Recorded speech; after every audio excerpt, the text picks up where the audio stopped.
My children have nonspecific eye irritations, nonspecific headaches. They cannot be determined. Origin cannot be determined. They did not have them before we moved into this house 7 years ago. What about yourself? I have cancer, and I'm wondering how far those chemicals are going to accelerate that growth. I want out of here. I don't want to die here. I want to move into my new house. I want to start living again. I want to forget about the baby I lost. I'll never forget the baby I lost, but I just want to put it in my past. I can't, because I'm reminded every day by these idiots. And then you ask us to be understanding or to be satisfied with an answer. I'm sorry. We cannot be, and we will not be. La OMS, Organización Mundial de la Salud, ha denunciado que durante el año 2017 murieron alrededor de 1,7 millones de niños, causados por los factores de contaminación ambiental, siendo la principal causa el ser humano desde la industrialización. Cuando hablamos de la actividad industrial, se crea la controversia respecto al tema, donde existen diferentes posturas. Hay quienes señalan los beneficios continuos de la economía, permitiendo el desarrollo y crecimiento de los sectores de la nación, por quienes alertan sobre sus consecuencias medioambientales.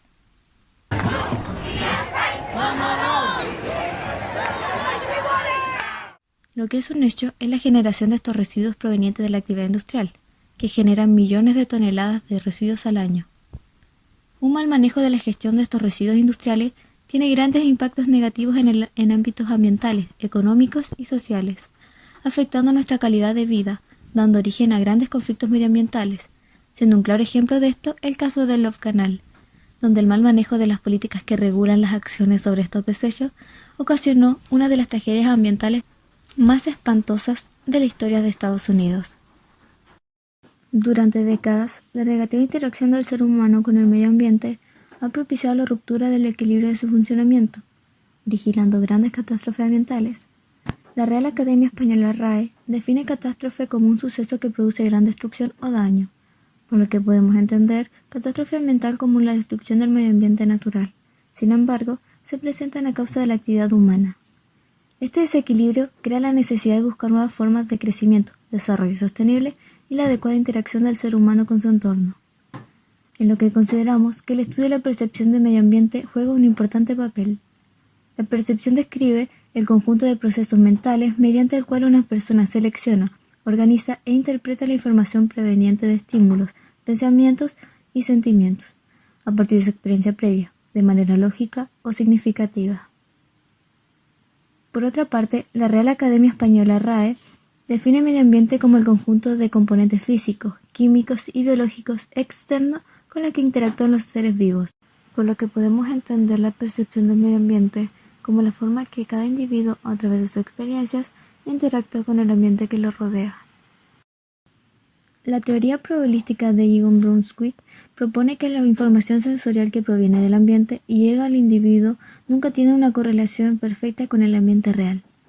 Un ejemplo de esto es el juego del laberinto de espejos, que consiste en encontrar la salida de una sala rodeada de espejos, haciendo que el reflejo de esto distorsione la percepción del espacio, por lo que a través de la experiencia determinamos que ninguna imagen es lo que percibimos y que a través de esto determinamos nuestras acciones. Las acciones que adoptemos pueden llegar a formar conflictos ambientales, la controversia en relación a grupos de intereses incompatibles en cuanto al acceso, disponibilidad y calidad de los recursos y condiciones ambientales, quienes sufren los efectos de estos actos en su calidad de vida. Los conflictos ambientales se manifiestan como políticos, sociales y económicos, étnicos, religiosos o conflictos territoriales, o como conflictos en torno de recursos o intereses nacionales. Son conflictos tradicionales inducidos por una degradación del ambiente. Es innegable que gran parte de la actividad industrial ha ocasionado los grandes conflictos medioambientales durante décadas, anteponiendo al bienestar social y ambiental desde los inicios de la revolución industrial, donde el trabajo manual fue reemplazado por nuevas tecnologías aplicadas a la producción en masa. Creó zonas de contaminación, en su mayoría a causa de los residuos industriales. Los residuos industriales son los desechos resultantes de la actividad industrial, en procesos de fabricación, de transformación, de utilización, de consumo, de limpieza o de mantenimiento. Existen diferentes residuos en función de la actividad industrial que los produce, por lo que deben tratarse de distintas formas según su composición y peligrosidad. Estos se pueden clasificar en 3 tipos principales: los residuos inertes, aquellos desechos industriales no peligrosos, que no presentan reacciones químicas, físicas o biológicas significativas, que no suponen ningún riesgo a su entorno, en los que se integran los escombros, grava, restos de hormigón, etc. Los residuos industriales asimilables a residuos urbanos son aquellos con una composición fundamentalmente orgánica, provenientes de las industrias de los sectores de cartón, papel, alimentación, madera, entre otros. Si bien estos residuos son considerados no peligrosos, al ingresar a un ecosistema generan efectos al medio ambiente. Los residuos tóxicos o peligrosos son aquellos que perjudican la salud humana y damnifican el medio ambiente, en lo que se encuentran los residuos químicos, tales como los combustibles, medicamentos, tintes, fertilizantes y pesticidas. Desechos tóxicos como los hidrocarburos y mercurio, residuos sólidos como el plástico y metal.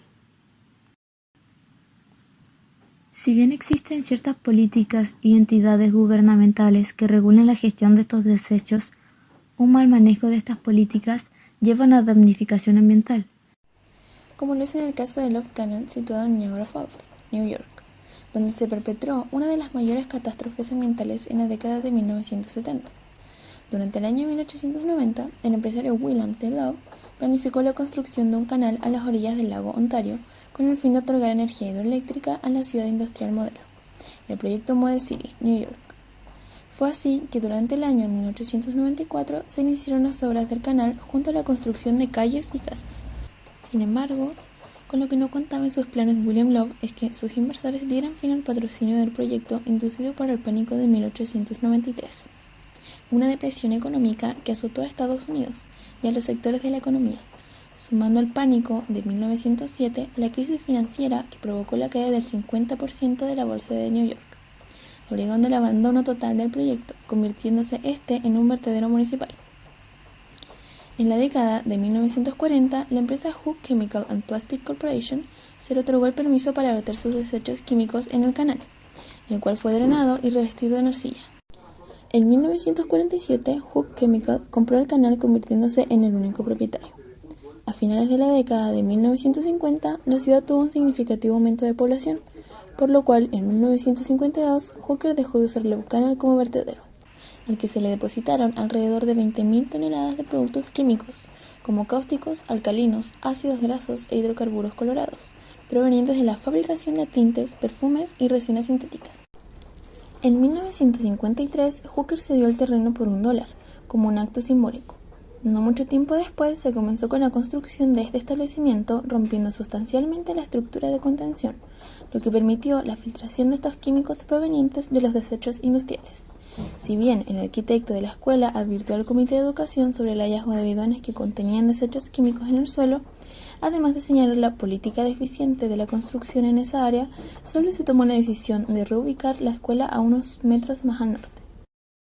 Ya en 1955, con la construcción ya finalizada, asistieron un total de 400 alumnos. En este mismo año ocurrió un derrumbe que expuso algunos tambores químicos del área.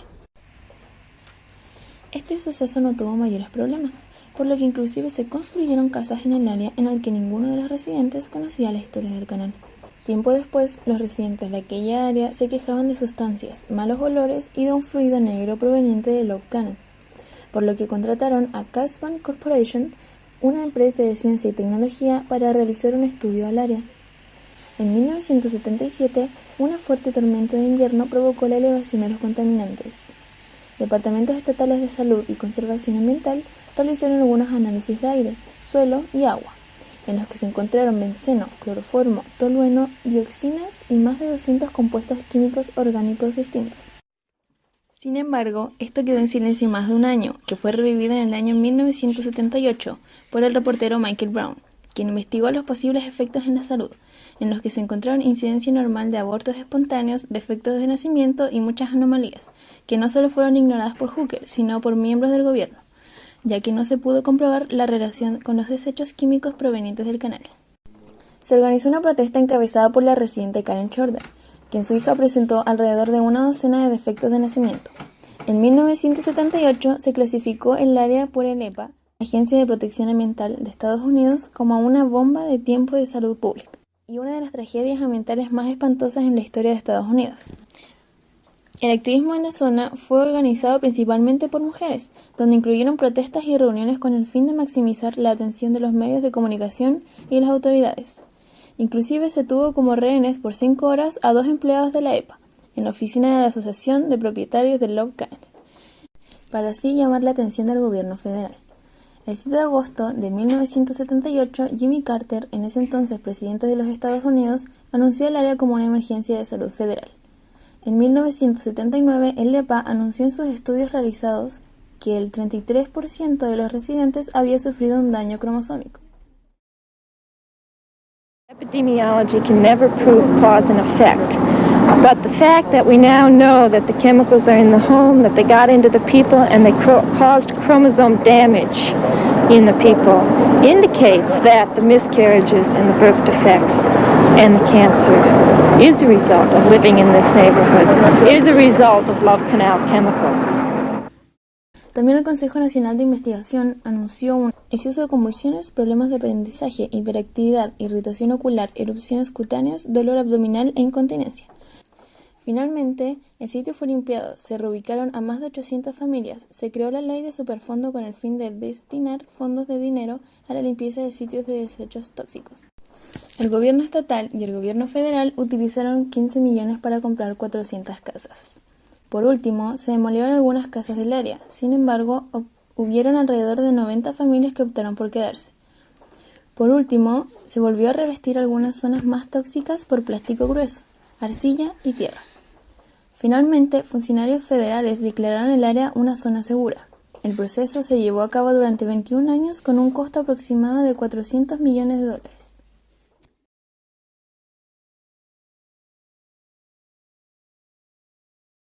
Prevención. Es necesario evitar que se sigan generando suelos contaminados a nivel país, para lo cual es necesario que la Administración, por una parte, cree un marco legal y una estructura administrativa adecuada, controlando la gestión de residuos peligrosos, exigiendo un control de la situación del suelo en las actividades potencialmente contaminadoras y exigiendo responsabilidades por la contaminación del suelo. Promueva y apoye la creación de infraestructuras de gestión de residuos peligrosos. Asimismo, a nivel privado, es necesario implementar medidas preventivas en las instalaciones que manejan o almacenan sustancias peligrosas. Tales medidas son recubrimiento impermeable del suelo en las zonas de manejo o cambios de lugar de sustancias peligrosas, construcción de cubetos o recipientes completamente cerrados que se utilizan para la retención de fugas de los tanques de almacenamiento de sustancias peligrosas. En el caso particular del Love Canal, el gobierno de los Estados Unidos desarrolla la primera ley de suelos contaminados en 1980, CERCLA. Se trata de la Ley de Respuesta Ambiental Exhaustiva, Compensación y Responsabilidad Pública, que se encarga de lo relacionado con la limpieza de vertederos, de desechos peligrosos y de definir los mecanismos de respuesta a los vertidos de desechos peligrosos, para prevenir la contaminación y que se repita la situación ocurrida en las cataratas del Niágara en Estados Unidos. Relación de la generación, origen o intensidad de la catástrofe con la acción del ser humano y cómo a partir de aquello se pueden realizar medidas que lo reviertan o disminuyan.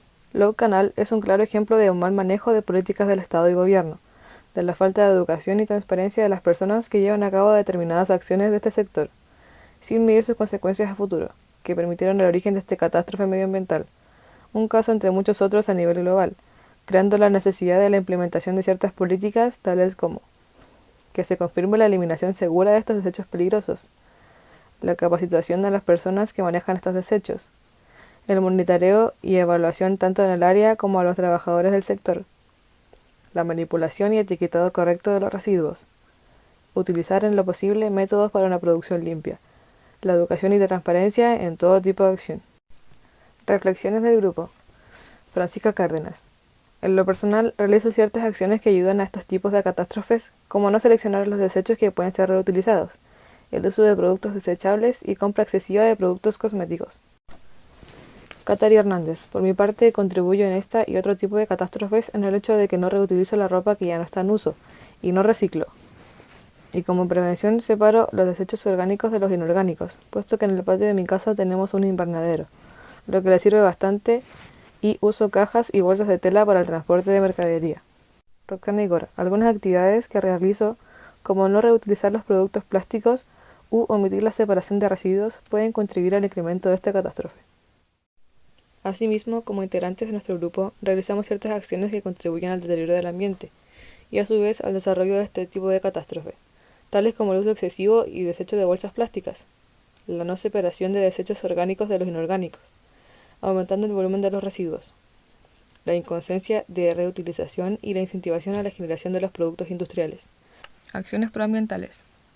Existen algunas medidas que cada individuo puede implementar para mitigar el impacto de los residuos industriales, al adoptar prácticas como la reducción, que disminuye nuestro consumo y contribuimos a generar menos desechos, mediante cambios de hábitos o técnicas.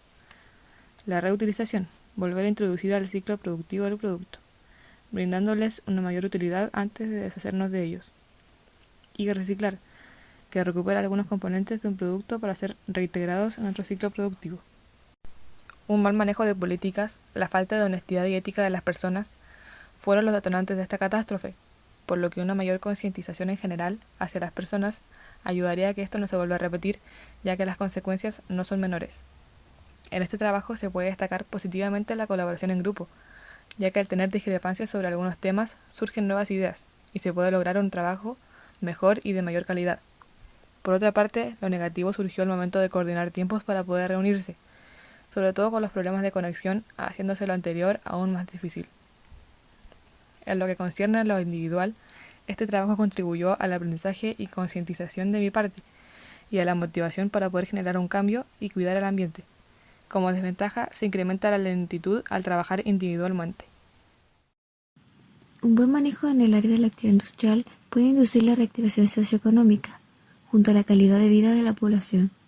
Sin embargo, un mal manejo de las políticas que regulan estas actividades ocasiona un desequilibrio del ecosistema junto al riesgo de la salud de la población.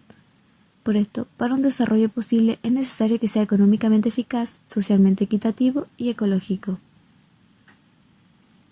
Los aspectos positivos que destaco sobre la experiencia de trabajar en grupo son los distintos puntos de vista que se crearon respecto a un tema, mejorando la calidad de las ideas y decisiones. Por otra parte, las desventajas del trabajo en equipo que se presentaron fueron los problemas de coordinación y comunicación que se fueron formando por problemas técnicos. En cuanto al trabajo individual, las ventajas que se presentaron fueron poder manejar mi tiempo y organizarme sin depender de los tiempos de los demás. En cuanto a desventaja, es pasar más tiempo buscando información para tener distintas fuentes y puntos de vista.